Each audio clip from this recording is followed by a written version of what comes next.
சரி நான் கூப்பிட்டு வரேன், நான் கால் பண்ணேன், அவர் எடுக்கலை, அதனால் மெசேஜ் கொடுத்துருக்கேன் அவருக்கு, அவர் என்னன்னு ரிப்ளை பண்ணால் வரும்னாரு. இது போக போக இந்த 3 பேர்த்துக்கும் இன்னும் ப்ரெஷர். அவங்களுக்கு அடுத்த நாள் ஷூட்டிங் போக வேண்டியது. ஒருத்தருக்கு வந்து விஜய் சார் பையன் டைரக்ஷனில் ஒரு படம் போய்கிட்டு இருக்கு. அந்த படத்தில் வந்து அன்றைக்கி ஒரே பிரச்சனை, லைட்மேனை வெளில வான்னு சொன்னால் ஓகே, எக்யூப்மெண்ட்டெல்லாம் தூக்கிட்டு வருவேன்னு இங்கே ஓனர் ஃபோன் பண்ணி அவங்க அந்த லைட்மேனுக்கு சொல்கிறாங்க, நீங்கள் லைட்லாம் இதை எடுத்துகிட்டு வேணாம், வண்டியெல்லாம் எடுத்துகிட்டு வேணாம், அங்கேவே இருக்கட்டும் வாங்கன்னு. அதெல்லாம் இல்லை, எங்கள் லைட்மேன் எங்களுக்கு சொல்லிட்டாங்க அதை எடுத்துகிட்டு வரணும்னு, எடுத்துகிட்டு வரலைன்னா எங்களை இது பண்ணிடுவாங்க, எங்களை சஸ்பெண்ட் பண்ணுவேன்றாங்க. அதனால் தயவுசெய்து அந்த ஓனரை சொல்கிறாங்க, நீங்கள் எதுவும் இதில் வராதிங்க, நாங்கள் வண்டி எடுத்துகிட்டு வரோம், நீங்கள் வேணால் நாளைக்கு போய் பெப்சியில் போய் என்னான்னு பேசிடுங்க அப்படின்னு சொல்லி அந்த லைட்மேன் மூலிமா ஒவ்வொரு ஓனரையும் டார்ச்சர் பண்ணி பெப்சிக்கு போங்க. எதுக்கு பெப்சிக்கு போகணுன்றது எங்களுக்கு இன்ன வரைக்கும் தெரியலை. இதெல்லாம் போயிட்டு இருக்கும்போது நடுராத்திரி ஒரு 11:30 மணிக்கு நாங்கள் எங்கள் வாட்ஸ்அப் குரூப்பில் யாரும் எந்த யூனிட்டும் சினிமாக்கும் ஆட் வெப் சீரிஸ் இது 3க்கும் அனுப்பாதீங்கன்னு சொன்னி ஒரு மணி நேரம் தான் இருக்கும். அங்கங்கேருந்து வரும்போது எங்களுக்கு கால் வர ஆரம்பிச்சிருச்சு. கால் வந்தது எங்களோட மூத்த பெரிய யூனிட்டான இருக்கிற ஆனந்த் சினி சர்வீஸ்க்கு ஒரு காலு ஃப்ரம் ஆர்கே செல்வமணி சார், அம்மா கிரியேஷன் சிவா சார், அப்புறம் அவங்க வந்து ரவி பிரசாத் சார் யூனிட்டையும் கால் பண்ணுறாங்க. கால் பண்ணிட்டு செல்வமணி சார் கேட்ட முதல் கேள்வி இதுதான், எதுக்கு ப்ரொடியூசர் கவுன்சில்கிட்ட நீங்கள் போனீங்க அப்படின்னு. அப்போ அவர் சொன்ன ஒரே பதில் என்னென்னா, நாங்கள் வந்து எங்களுக்கு கொடுக்குற முதலாளி அவங்க தான் எங்களுக்கு பணம் கொடுக்குறாங்க, அவங்க தான் புக் பண்ணுறாங்க, அவங்க கூப்பிட்டா நாங்கள் ஏன் போகக்கூடாது, அதுக்கு பதில் சொல்லுங்கள். அப்போ ஏன் நீங்கள் ஆக்டிவ் ப்ரொடியூசர் கவுன்சிலுக்கு வரலை அப்படின்னு. ஆக்டிவ் ப்ரொடியூசர் கவுன்சில் எங்களை கூப்பிடல, அதனால் நாங்கள் போகலன்னு. சரி நீங்கள் ஏன் இன்னொரு யூனியனுக்கு போய் சப்போர்ட் பண்ணுறீங்க அப்படின்னு. அப்போ அவர் சொன்ன இது என்னென்னா, இதே மாதிரி தான் விஷால் சார் பீரியடில் நம்ம தமிழ்நாடு டெக்னீஷியன் யூனியன் ஒன்று ஆரம்பித்தோம். அப்போ ஆரம்பிக்கும் போது இதே அவுட்டோர் யூனிட் தான் சப்போர்ட் பண்ணுச்சு. அப்போது ப்ரொடியூசர் வந்து எங்கள்கிட்ட கேட்டாங்க, நாங்கள் சப்போர்ட் பண்ணோம். அந்த மாதிரி இப்போயும் ப்ரொடியூசர் எங்களை கேட்டாங்க. அதனால் நான் வந்து இது வரைக்கும் பார்த்திங்கன்னா எங்கள் 90 யூனிட்டில் அவரே ஸ்பெஷலாக அந்தந்த லைட்மேனுக்கு கூப்பிட்டு சொன்னார் பண்ணுங்கன்னு. பட் யாரும் மற்றபடியெல்லாம் இதில் எதுவுமே நடக்கலை. இது போய்கிட்டு இருக்க கேப்பில் அடுத்தது பார்த்திங்கன்னா திருப்பி நாங்கள் செல்வமணி சார் வந்து ஆனந்த் சினி சர்வீஸை வந்து ஸ்ட்ரைக்கை வாபஸ் பண்ணுங்கன்னு சொல்லிட்டு இருந்தார். அவர் எங்களை கூப்பிட்டார். நான் அப்பயும் ஒரே கண்டிஷன் தான் போட்டேன், எங்களுக்கு அந்த ஆடியோவும் இந்த 3 பேர்த்துக்கும் அந்த நான் கார்பரேஷன்றதை ரிலீஸ் பண்ண சொல்லுங்கள், எல்லா லைட்மேனையும் வேலைக்கு போக சொல்லுங்கள், அவங்களுக்கு அது பண்ணுங்கள், நான் இப்போயே வாபஸ் பண்ணுறேன் அப்படின்னு அவங்கள்ட்ட சொல்லியிருந்தேன். ஆனால் அவங்க வந்து சரி அப்படின்னு சொன்னார். பட்டு சுவாமிநாதனும் சம்பத்தும் தூங்கிட்டாருன்னு ஒரு கதையை விட்டாங்க. அப்புறம் நான் என்ன கேட்டேன், சரி செல்வமணி சார் பேசிகிட்டு இருக்காங்களே, செல்வமணி சார் ஒரு ஆடியோ கொடுக்க சொல்லுங்கன்னு சொல்லி கேட்டோம். அதுவும் வரல. அப்போ 10வது நிமிஷத்தில் சுவாமிநாதன் அண்ட் சம்பத் அவங்க 2 பேரும் ஆனந்த் சாரோட எனக்கு லைனில் வந்து என்கிட்ட வந்து பெரிய வாக்குவாதம் நடந்தது. அந்த வாக்குவாதம் நடந்ததில் அவங்க வந்து சொன்னது என்னென்னா, கடைசியாக இப்போ என்ன தான் உங்களுக்கு பிரச்சனை அப்படின்னு, நீங்கள் அந்த 3 பேர்த்தையும் ரிலீஸ் பண்ணுங்கள், நாங்கள் வந்து தாராளமாக இந்த ஸ்ட்ரைக்கை வாபஸ் வாங்குகிறோன்னு அன்றைக்கி சொல்லியிருந்தோம். சொன்னதுக்கு வந்து அவங்க என்ன சொன்னாங்க, சரிங்க நாளைக்கு காலைல 5:30 மணிக்கு நாங்கள் லைட்மேனுக்கெலாம் ஆடியோ விடுவோம், அந்த ஆடியோ விட்டோம்னா அவங்க எல்லாம் வேலைக்கு வந்துடுவாங்க, நீங்கள் இப்போதைக்கு வாபஸ் பண்ணுங்க அப்படின்னாரு. அப்போ ஆனந்த் சார் எங்கள் ஒரு முக்கியமான ஒரு பெரிய யூனிட்டுன்றனால அவர் ரெக்வஸ்ட் பண்ணனால அன்றைக்கி நைட்டே நான் இது பண்ணேன். 5:30 மணிக்கு ஆடியோ வரும்னு எதிர்பார்த்தோம், கடைசி வரைக்கும் வரல. அது அன்னைக்கு இல்லை, இன்றைக்கி வரைக்கும் வரல. இது வந்து இந்த 3 யூனிட்டுக்கு கொடுத்த ப்ரெஷர் வந்து அவங்களுக்கு கிட்ட பல லட்ச ரூபா நஷ்டம். அவங்களால எந்த இதுவும் பண்ண முடியல. இன்றைக்கி அந்த 3 யூனிட்டும் போய் மன்னிப்பு கேட்டுச்சுன்னா நாளைக்கு அடுத்த 3 யூனிட்டை மிரட்டுவாங்க. இப்படியே போய்கிட்டே இருக்க முடியாது. நாங்கள் இது வந்து ஒரு 60-70 வருஷமாக இங்கே சேர்த்து இங்கேயும் ஒரு 90லேருந்து 100 உறுப்பினர்கள் இருக்கிறாங்க. ஒவ்வொருத்தரோட வாழ்வாதாரையும் பார்க்கணும். நான் ரொம்ப சந்தோஷப்பட்டேன். செல்வமணி சார் வந்து அன்றைக்கி வந்து பேசும்போது தமிழர்களுக்கு இங்கே வந்து வேலை கொடுக்க மாட்டேங்கிறாங்க, எல்லோரும் வெளியில் போய் வேலை பார்க்குறாங்கன்னெலாம் சொன்னார். ஆனால் இன்றைக்கி எங்கள் நிலைமையை பாருங்கள், தமிழ் புத்தாண்டு அன்னைக்கு உங்கள் முன்னாடி வந்து நாளைக்கு வந்து நாங்கள் யாருக்கும் இந்த எக்யூப்மெண்ட்ஸ்லாம் கொடுக்க மாட்டோம், எந்த ஆடோ சீரியலோ வெப் சீரிஸோ இல்லை படத்துக்கோ கொடுக்க மாட்டோன்ற சொல்கிற நிலைமைக்கு எங்களை தள்ளிட்டாங்க. அதாவது தமிழ்நாட்டில் தமிழர்களுக்கு வேலை மட்டும் இல்லை, ஓனருங்க அவங்களுக்கு வேலை கொடுக்கணுனாலும் ஓனருங்களே வளர விடலைன்னா அப்புறம் என்ன இருக்குது, எனக்கு ஒன்றுமே புரியல. சார் தமிழர்களுக்குன்னு பேசும்போது நானும் சரி சார் பயங்கரமாக பண்ணுறாங்க, சந்தோஷமாக இருக்குது, நம்மளுக்கு ஏதாச்சும் வழிகாட்டுவாங்கன்னு நினச்சேன். ஆனால் இன்ன வரைக்கும் அது ஒன்றுமே காட்டலை. சும்மா பேருக்கு தமிழர்கள்னு சொல்கிறாரு. ஆனால் அவர் தான் வந்து எங்களை ஃபுல்லாக இதை வந்து ஒரு மாதிரி டைவர்ட் பண்ணி க்ளோஸ் பண்ணுறாரு. இது பெண்ணு இல்லை, ஒரு 5-6 வருஷமாக இந்த பிரச்சனை ஓடிக்கிட்டே இருக்குது. ஆனால் லைட்மேன்ட்டேருந்து வரல. ஒன்றும் வேணாம், அதுக்கு அடுத்த ஒரு 2 நாள் ஒரு ஒரு யூனிட்டுக்கு அவர் வந்து அந்த லைட்மேன் வந்து கிட்டத்தட்ட அம்பத்தூர்லேருந்து வராரு. காலைல 6 மணிக்கு இங்கே ஆஃபீஸ்க்கு வந்து எடுக்கணும். அவர் வர ஒரு 5:45 வந்துட்டாருங்க ஆஃபீஸ்க்கு. 5:45 வந்ததுக்கு காடை புடுவிட்டு போயிட்டாங்க லைட் யூனியன்லேருந்து. நீ 6 மணிக்கு தானே ஆஃபீஸ்க்கு வரணும், எதுக்கு 5:45 வர? இதெல்லாம் அவங்க ஒரு யூனியன் பண்ண வேண்டியது. ஒரு யூனியன் வந்து அவங்களுக்கு வேலை வரல, அவங்களுக்கு பணம் வரல அப்படின்னு கேட்டால் பரவாயில்ல, ஏன் சீக்கிரம் வந்தேன்னு கேட்பாங்க. ஒரு தொழிலுக்கு போகிறதுக்கு சீக்கிரம் வர்றதுக்கு அவங்களுக்கு ஏன் போகக்கூடாதுன்னு சொல்கிறாங்க. எனக்கு ஒன்றுமே புரியல. இப்படியெல்லாம் வச்சு எதுக்கு யூனியன் நடத்துகிறாங்க அவங்க லைட்மேன் யூனியனு? இத்தனைக்கும் ஒவ்வொருத்தருக்கும் 3.5 லட்ச ரூபா கார்டு வாங்குறாங்க, 3,52,000 அதுக்கு என்ன பண்ணுறாங்க? உத்தரவாதம் தராங்களா? எதுவுமே கிடையாது. அவங்க இன்சூரன்ஸ் போடுறாங்களா? எதுவுமே கிடையாது. ஒவ்வொரு எங்கள்கிட்ட வேலை பார்க்குற ஒவ்வொரு லைட்மேனுக்கும் equipment technician, focus puller, camera அசிஸ்டன்ட்ஸ்க்கெலாம் நாங்கள் ஒவ்வொன்றும் செய்கிறோம். அது செய்யலைன்னு யாரும் மறக்க முடியாது. இப்போ நாங்கள் எங்கள் லைட்மேன்ட்டை கூப்பிட்டு தனியாக கூப்பிட்டு கேட்டால், என்ன சார் அவங்க பண்ணுறது யூனியன் தலைவர்கள் பண்ணுறது புரியல சார். சரியா, இதை வந்து அங்கே உங்கள் யூனியனில் பேசுங்கண்ணே. சார் எங்களை பேசுனா ஒன்று நீ தப்பாக பேசுகிறேன்னு சொல்லி சஸ்பெண்ட் பண்ணுறாங்க. எங்களுக்கு வர வேண்டிய அவங்களுக்கு வந்து ஒரு இயர் இருக்குது. 10 வருஷம் போனால் ஒரு அமௌண்ட் தருவாங்க, 25 வருஷம் போனால் ஒரு அமௌண்ட் தருவாங்க. அந்த அமௌண்ட் தரமாட்டேன்னு சொல்லி மிரட்டுறாங்க சார் அப்படின்னு பைலாலெல்லாம் மாற்றி வச்சுருக்காங்க. அதனால் எங்களால் யாரும் பேசவே முடியாது.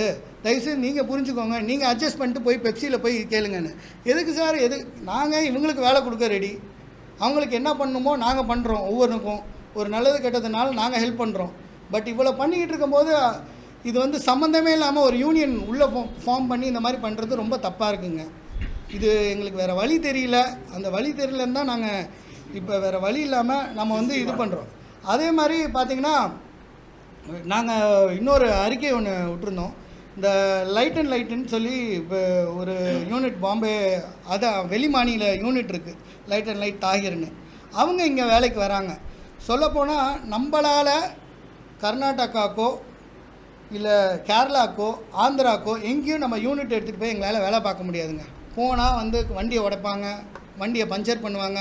இந்த மாதிரி நிறைய விஷயங்கள் இருக்குது. இது எல்லாத்துக்கும் தெரியும். ஒரு எழுதப்படாத ஒரு விதி தான். நம்ம இந்தியாவில் இருக்கோம், எங்கே வேணாலும் போய் நம்ம பண்ணலாம் தொழில்.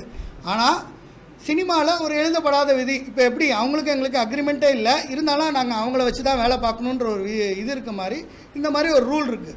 இந்த ரூலை நாங்கள் ஃபாலோ பண்ணிருக்கோம். அந்த மாதிரி நேரத்தில் அவங்க பாட்டு பாம்பேலேருந்து இங்கே கொண்டு வராங்க, அதுக்கு இவங்க சப்போர்ட் பண்ணாங்க. இது ரொம்ப வருஷமாக போயிட்டுருக்கு. இப்போ பார்த்திங்கன்னா பெரிய படங்கள் நிறையா போகுது.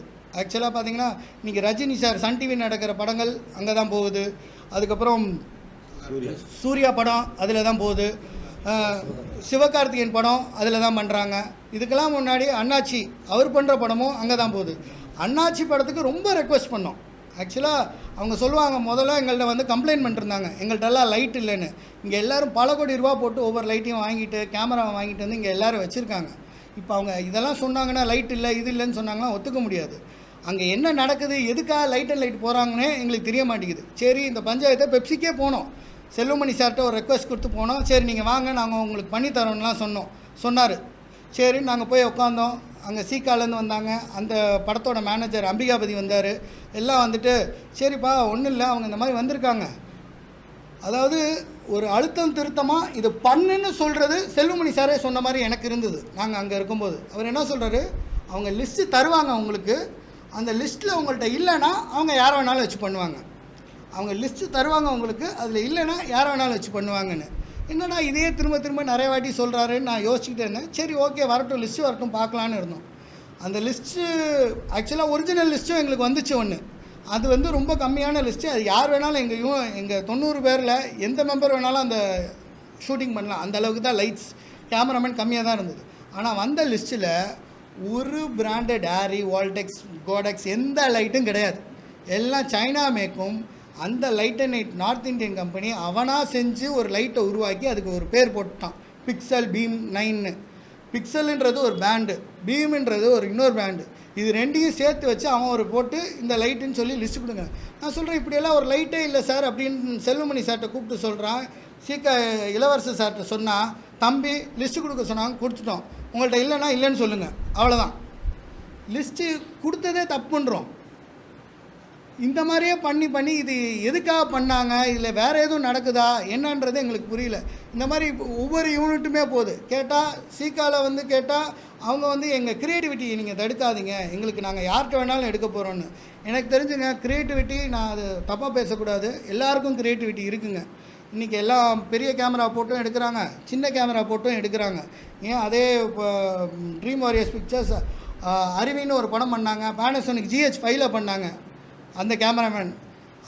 அதே அதே கம்பெனி வேறு அதே கேமராமேன் அடுத்தது வந்து ஆரி அலெக்ஸாவில் பண்ணார். அந்த GH5 பண்ணனால அவருக்கு அறிவு இல்லையா, இல்லை அந்த படம் வந்து நல்லா இல்லையா? எவ்வளோ கோடி எடுக்கப்பட்ட படம். நான் இது வந்து அவங்க இஷ்டம், அவங்க கேமராமேன் என்ன கேட்குறாங்களோ நாங்கள் கொடுக்க ரெடி. ஏன் இப்போ நம்ம ஒரு மருந்து கடைக்கே போகிறோங்க, டாக்டர் எழுதி கொடுக்குற மருந்து நம்ம போய் கேட்குறோம், அந்த மருந்து இல்லை அப்படின்னா அந்த காம்பினேஷன் இல்லைங்க, வேறு காம்பினேஷன் தரோன்னு சொல்கிறாங்களா இல்லையா? நம்ம உடம்புக்கு போடுற மருந்து அதுக்கே ஓகே பரவாயில்ல அந்த காம்பினேஷன் எடுத்துக்கோங்கன்னு சொல்கிறாங்க. நாங்கள் அந்த லைட் இல்லை சார், வேறு லைட் இருக்குது, நீங்கள் பாருங்கள் அதே தான் அப்படின்னு சொன்னால் ஒத்துக்கிறது இல்லை. நான் என்ன கேட்குறேன்னா அதை நீ கொடு, இல்லாட்டினா நீங்கள் பேசாத அப்படின்றாங்க. சரி ஓகே, நீங்கள் கேட்குறத நாங்கள் கொடுக்குறோம். இதெல்லாம் கொடுத்தாலும் நீங்கள் எதுக்குமே சாட்டிஸ்ஃபை ஆகாமல் இப்போ வெளியிலேருந்து கூப்பிட்டு வரேன்றீங்க. அதையும் விட்டுட்டு சரி அவங்க கூப்பிட்டு வந்தாங்க, அந்த வெளியிலேருந்து வரவங்களுக்கு அவங்களோட அக்ரிமெண்ட் போடுறாங்க. அதாவது இவர் செல்வமணி சார் சொல்கிறாரு தமிழர்களுக்கு வேலை வாய்ப்பு தரமாட்டேங்கிறோன்னு. ஆனால் அதில் சொல்கிறாரு அவங்களோட 60-40 அக்ரிமெண்ட்டு. 40 பேர் அவங்க ஆளுங்க வருவாங்க, 60 பேர் இவங்க ஆளுங்களை வச்சு இவங்க வேலை போகணுமா. அப்படி தான் ஷூட்டிங் இன்ன வரைக்கும் பண்ணிக்கிட்டு இருக்காங்க. அவங்க ஆட்களும் வேலை பார்க்குறாங்க, நார்த் இந்தியாவிலேருந்து வந்து வேலை கொடுக்குறாங்க.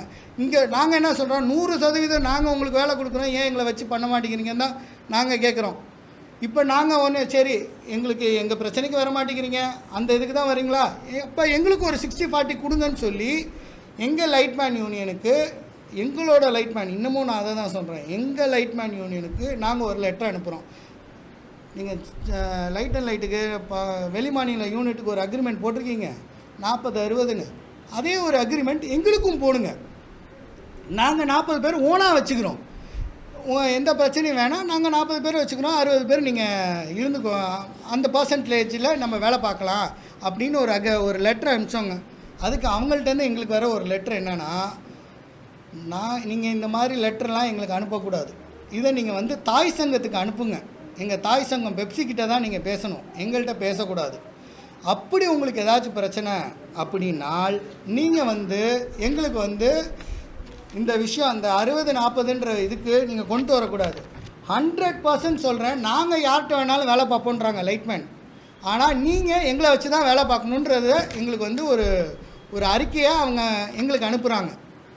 அந்த அறிக்கையில் சொல்கிறாங்க 100% நான் யாரை வேணாலும் வச்சு வேலை பார்ப்பேன்ப்பா, ஆனால் நீங்கள் எங்களை வச்சு தான் வேலை பார்த்தோம், நாங்கள் யார்கிட்ட வேணாலும் போவோம், நான் மெம்பர். சரி அதெல்லாம் போயிட்டு இருக்க நேரத்தில் இந்த 3 பேர்த்துக்கும் ஒரு பிரச்சனை போய்கிட்டு இருக்கும்போது இங்கே இன்னொரு எங்கள் அவுட்டோர் யூனிட் ஓனர் அவர் வந்து நான் மெம்பரை வச்சு ஒரு படம் அமைச்சிருக்கு, ஷூட்டிங் போயிருக்கு. சிவி குமார் சார் டைரக்ஷனு, ஸ்ரீ ஸ்டூடியோஸ்னு அந்த கம்பெனி, அவங்க ஷூட்டிங் இங்கே வலசரவாக்கத்தில் பண்ணிருக்காங்க. இதே மாதிரி ஒரு 25 லைட்மேன் போய் லைட்டை ஆஃப் பண்ணி உள்ளே பூந்து அந்த ஓனரோட அவன் ஒரு நான் மெம்பர், அந்த பையன் பாவம், அவனை போய் அடித்து என்ன அராஜகம் பண்ணுறாங்க. யாருக்கு அடிக்கிறதுக்கு உரிமை கொடுத்துருக்கா? அவங்களுக்கு வேணால் இங்கே வந்து பண்ணாதீங்கன்னு சொல்ல தான் முடியும். உள்ளே வந்து அடுத்தவங்க ஓனரோட லைட்டை தொடக்கூடாது. அவங்க இப்போ வந்து உங்கள் கேமராவை நானாக எடுத்துகிட்டு வந்து ஆஃப் பண்ணேன்னா உங்களுக்கு எவ்வளோ கோவம் இருக்கும்?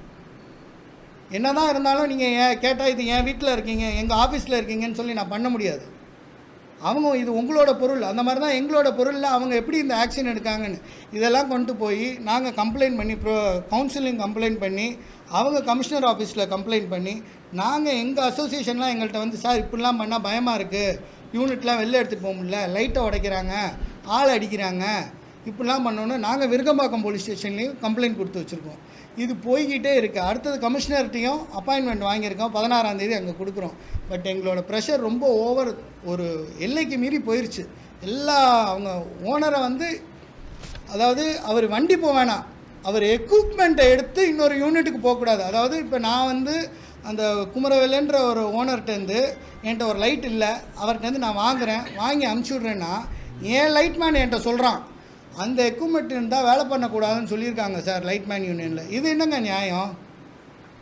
இது எங்கே போகிறதுன்னு தெரில. இதுக்கெல்லாம் வந்து எங்கே பேசணும்னாலும் செல்வமணி சார்கிட்ட வாங்க, சாரி பெப்சிக்கு வாங்க, பெப்சிக்கு வாங்கன்றாங்க. எதுக்கு நாங்கள் பெப்சிக்கு போகணும்? எங்கள்கிட்ட வேலை பார்க்குறது இந்த 2 யூனியன் தான். அந்த 24 யூனியன் எங்களுக்கு தெரியாது. நாங்கள் இப்போ பெப்சிக்கு போகிறதுல டிரைவர் யூனியன் இருக்குது, காஸ்டியூம் இருக்குது, மேக்கப் இருக்குது, எல்லா யூனியன் இருக்கும். எல்லார்ட்டையும் நாங்கள் ஏங்க போய் பதில் சொல்லணும்? எங்கள்கிட்ட வேலை பார்க்குற இந்த 2 யூனியன் தானே, இவங்களுக்கு நாங்கள் என்ன பண்ணலை அதை சொல்லுங்கள். எதுவுமே பண்ணாமல் போது நம்ம என்ன பண்ண முடியும் சார்? இப்போ எங்களுக்கு வந்து பெரிய டிமாண்ட் என்னென்னா சார், அவங்க வந்து இந்த 3 பேர்த்துக்கும் ஆட்கள் அனுப்பியே ஆகணும் சார். அது இல்லாமல் எங்கள் பொருளுக்கு நாங்களே வைக்கணும் ஆட்கள். அட்லீஸ்ட் ஒரு 4 பேர் அவங்களுக்கு வைக்கிற மாதிரி நம்ம பண்ணிக்கணும். 60-40 எங்களோட பொருள் பாதுகாப்பு போகுது சார். என்ன சார், அங்கே ஸ்பாட்டில் என்னென்னா வச்சுட்டு வந்துடுறாங்க, லைட்டை உடச்சிடுறாங்க. உடச்சா நாங்கள் கேட்க முடியாது. கேட்டால் யூனியன் ஏன் உடச்சேன்னு இன்னைக்கு கேட்டால் நாளைக்கு அந்த ஆள் வரமாட்டேங்கிறாரு சார். லைட்மேன் யூனியன் தான் சார் பிரச்சனை.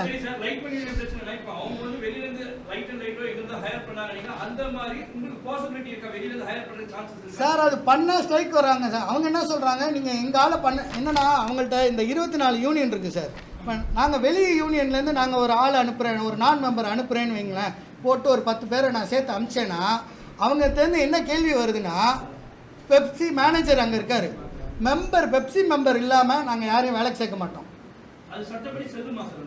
சார். அந்த மாதிரி ஒரு ரூல் போட்டு பண்ணிக்கிட்டு இருக்காங்க சார்.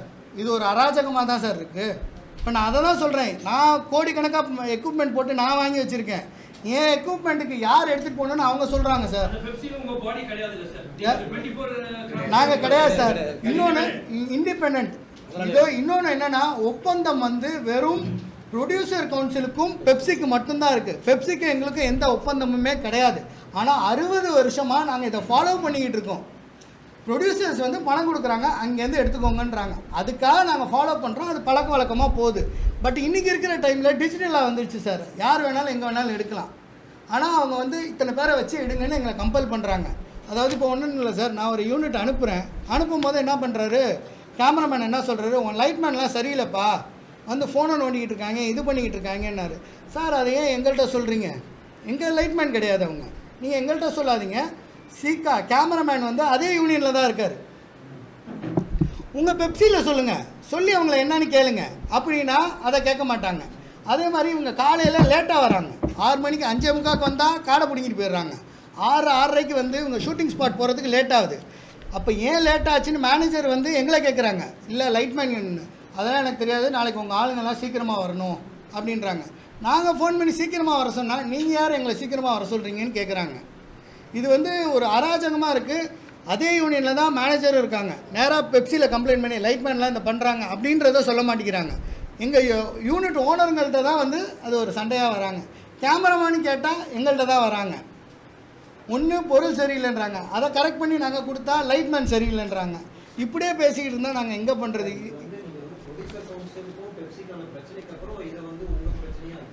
ஆமாம் சார். இப்போ நாங்கள் வந்து ஒரு பலிகாடு மாதிரி, அதாவது நாங்கள் தான், அவங்க என்ன சொல்கிறாங்க, நீங்கள் ஏன் ப்ரொடியூசர்கிட்ட போனீங்கன்னு கேட்குறாங்க. அவங்க என்னென்னா இவங்க ஃபுல் கண்ட்ரோல் இவங்கள்ட்ட இருக்கணும். சும்மா நான் இது என்னோடய தனிப்பட்ட கருத்து சார், இந்த அசோசியேஷன் கருத்து கிடையாது. நான் இதை ஃபாலோ பண்ணிட்டு வரேன், அதனால் சொல்கிறேன். எனக்கு தெரிஞ்சு செல்வமணி சார் வந்து காட் ஆஃப் சினிமா, இந்த தமிழ்நாட்டின் ஒரு சினிமாவின் கடவுள் அவர் தான்ற இதில் நினைக்கிறாருன்னு நான் நினைக்கிறேன். ஏன்னு சொன்னால் அவர் வந்து மறைமுகமாக தான் எல்லாத்தையும் பண்ணுறாரு. என்னென்னு லைட்மேன், ஏன் சார் நான் லைட்மேனை கேட்குறேன் சார், அவன் என்ன சொல்கிறான், நீ எதுனாலும் பெப்சியில் வந்து பேசுன்றான். எனக்கு அவனுக்கு நான் தான் வேலை தரேன், பெப்சி சொல்லி தான் செய்கிறேன்னு வேறு சொல்கிறான். அவங்க தான் சொல்கிறாங்கன்னு. இதுக்கு மேலே நான் என்ன பண்ணுறதுன்னு எங்களுக்கு தெரில. இது எப்படின்னா மொத்தமாக இப்போ எங்கள் மேலே கார்னர் பண்ணுறாங்க. நாங்கள் என்னமோ பண்ண மாட்டோம். எங்களுக்கு வந்து டு பி ஃப்ராங்க் சார், ஒரு ஸ்ட்ரைக் அனௌன்ஸ் பண்ணணுன்னு பல விதமாக யோசிக்கிறோம். ஏன்னு சொன்னால் ஒரு படத்துக்கு நாங்கள் தான் வந்து எல்லாம் கொடுக்குறோம், படம் ஷூட்டிங் போகுது, எல்லாமே நடக்குது.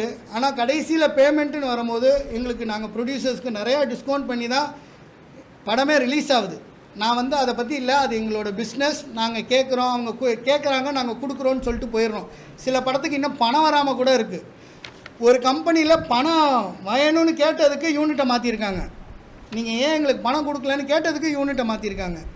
ஸோ இந்த பிரச்சனையெல்லாம் இருக்குது.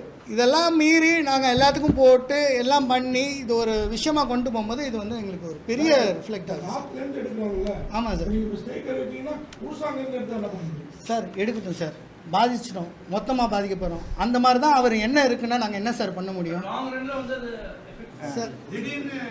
சார் சார் அதுக்குள்ள சந்தர்ப்பத்தை அவங்க எதுவுமே எங்களுக்கு தரல சார்.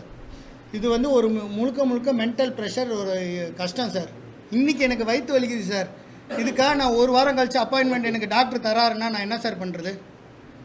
இன்றைக்கி எனக்கு வயிறு வலிக்குது சார்.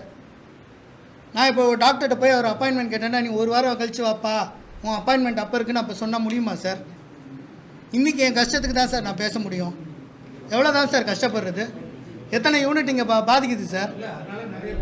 சார் அவங்களும் இருக்காங்க சார், நான் இல்லைன்னு சொல்ல. அவங்களுக்காக பார்த்து தான் சார் நாங்கள் இன்னமும் கஷ்டப்பட்டுக்கிட்டு இருக்கோம். இப்போ அதே சுவாமிநாதன் தான் இந்த இதை சொல்கிறாரு.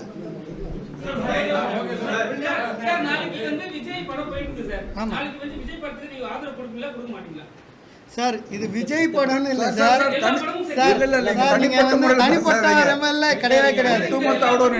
எந்த படத்துக்கும் எங்கள் அவுட்டோர் யூனிட் சார்பாக படம், சீரியல், ஆட், வெப் சீரிஸ் எதுக்குமே இங்கே நடக்கிற சென்னையில் நடக்கிற ஷூட்டிங்க்கு நாங்கள் எங்கள் எக்யூப்மெண்ட் தரமாட்டோம். அவ்வளோதான் விஷயம்.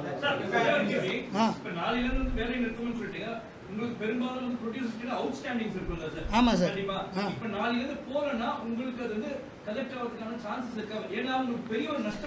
சார் ரொம்ப சந்தோஷம் சார் நீங்கள் கேட்டது. இது இப்போ இல்லை, பல வருஷமாக இருக்குது. அதை நாங்கள் கொஞ்சமாக தான் வாங்கிட்டு இருக்கோம். அடுத்தடுத்து சார் நிறுத்திட்டா இது அவங்க எங்களுக்கு புரிஞ்சுக்குவாங்கன்ற நம்பிக்கையில் நாங்களும் பணம் போட்டிருக்கோம் சார்.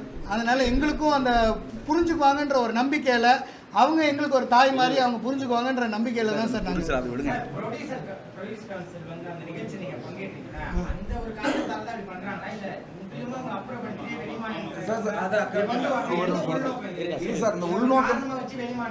எங்களுக்கு சார் இப்போ வெளி மாநிலம்ங்கிறதே வேண்டாம். வெளி மாநிலம் வந்து ஆல்ரெடி வந்துச்சு, கொண்டாண்டாங்க. அவங்க பார்ட்டி 60 ஏதோ போட்டு பண்ணிட்டு இருக்காங்க. அதுக்குள்ளெல்லாம் நாங்கள் இல்லை, எங்களுக்கும் லாஸு. பண்ணக்கூடிய ஒரு 15-20 படங்கள் வந்து வெளி மாநிலத்து படங்கள் தான் பண்ணியிருக்கு. அதனால் தமிழை வாழ வைப்போம் தமிழில் தொழில் பண்ணுறோம் பூரா அழிஞ்சிட்டு இருக்கோம். என்ன சார் தமிழில் வாழ வைக்கிறேன்னு சொல்லிட்டு தமிழை அழிஞ்சிட்டு இருக்கான் சாருங்க. எங்கேயோ இருந்து ஒருத்தன் வந்து இவ்வளோ எக்யூப்மெண்ட்ஸ் சார் என்னை வந்து ஒரு பொருள் கேட்குறாங்கன்னா டைரெக்டாக வந்து என்ன பொருள் கேட்குறேன் சார். சார் ஒரு கேமராமேன், நீங்கள் ஒரு படம் பண்ணுறீங்க, நீங்கள் வந்து ஒரு அவுடோர் இன்டர் அன்றைக்கி அப்பா நீ என்னென்ன லைட் வச்சுருக்க, என்னென்ன கேமரா வச்சுருக்க, இதுக்கு என்ன பட்ஜெட் இருக்கிறது நீங்கள் கேட்பீங்களா இல்லையா? என்னை கேட்காமலே நீங்கள் என்ன சொல்லிடுறீங்க தெரியுமா? அவங்களாண்ட எதுவும் இல்லை. பல கோடி இன்வெஸ்ட் பண்ணி இன்றைக்கி 50 படம் நடந்தாலும் அது கொடுக்கறதுக்கு வந்து அவ்வளோ ஓனருங்க இங்கே இருக்காங்க சார். இந்தியன் 2, சர்தார் எல்லாம் இங்கே பண்ணாங்க. இன்னொன்று நீங்கள் கேட்ட கேள்விக்கு வரேன் சார். சார் எங்களோட டார்கெட் என்னென்னா, நாங்கள் வந்து அங்கே போனது அவங்க தவறாக நினைக்கிறாங்களோ இல்லையோன்றதெல்லாம் எங்களுக்கு இல்லை சார். நாங்கள் வந்து ஓப்பனாக ஒரு நல்ல எண்ணத்தோட ஒரு ப்ரொடியூசர் கவுன்சிலேருந்து கூப்பிட்டுருக்காங்கிறதுக்காக நாங்கள் போனோம் சார். அதுக்கு தனிப்பட்ட அதை ஒருத்த மேலே ஏன் கொடுக்குறாங்கன்றது இது வரைக்கும் எங்களுக்கு தெரியல. அதாவது குமரவேல் அவுடோன்ட்டு மேலே அவன் வீட்டுக்கு ஆள் போகக்கூடாதுன்னு சொல்கிறது எதுக்காகன்னு எனக்கு இன்னமும் புரியல. அவங்களும் அதுக்கான பதில் இன்னமும் சொல்லலை. புரிஞ்சிச்சா? இதுக்கு மட்டும் நீங்கள் சொல்லுங்கள் சார். அவ்வளோதான் சார். Thank you sir. அந்த ஃபங்க்ஷனுக்கு இன்னொரு விஷயம் சார், அந்த ஃபங்க்ஷனுக்கு 23 கிராப்லேருந்து ஆள் வந்திருக்காங்க. எல்லா மெம்பர்ஸும் வந்து வாங்கிட்டு எல்லாம் வந்திருக்காங்க. அப்போ நாங்கள் மட்டும் எப்படி சார் முடியும்? புரியல சார்.